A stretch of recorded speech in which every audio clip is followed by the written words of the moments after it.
रसूलों के अमाल छठा बाब। उन दिनों में जब शागिर्द बहुत होते जाते थे तो यूनानी माइल यहूदी इब्रानियों की शिकायत करने लगे, इसलिए कि रोज़ाना खबरगिरी में उनकी बेवाओं के बारे में गफलत होती थी।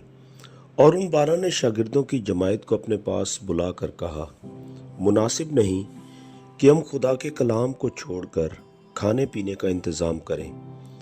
बस ए भाइयों, अपने में से 7 नेकनाम शख्सों को चुन लो जो रूह और दानाई से भरे हुए हों, कि हम उनको इस काम पर मुकर्रर करें।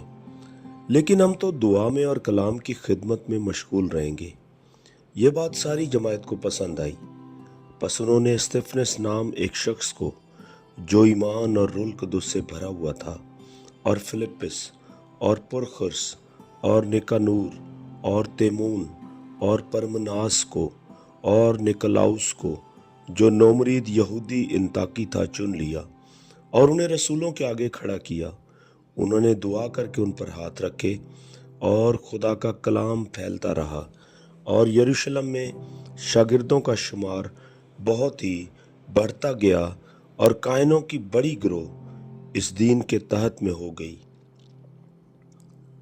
और स्तिफनस फजल और कुव्वत से भरा हुआ लोगों में बड़े बड़े अजीब काम और निशान जाहिर किया करता था कि उस इबादत खाना से लबर तीनों का कहलाता है। और कुरीनियों और इस्कंदरियों और उनमें से जो किलकिया और आसिया के थे, बाज लोग उठकर स्तिफनस से बहस करने लगे, मगर वो उस दानाई और रूह का जिससे वो कलाम करता था मुकाबला न कर सके।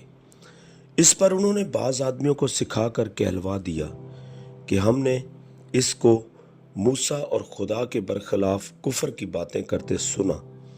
फिर वो अवाम और बुजुर्गों और फकीयों को उभार कर उस पर चढ़ गए और पकड़कर सदर अदालत में ले गए और झूठे गवाह खड़े किए, जिन्होंने कहा कि ये शख्स इस पाक मकाम और शरीयत के बरखिलाफ बोलने से बाज नहीं आता, क्योंकि हमने उसे ये कहते सुना है कि वही यस्सु नासरी इस मकाम को बर्बाद कर देगा और उन रस्मों को बदल डालेगा जो मूसा ने हमें सौंपी हैं।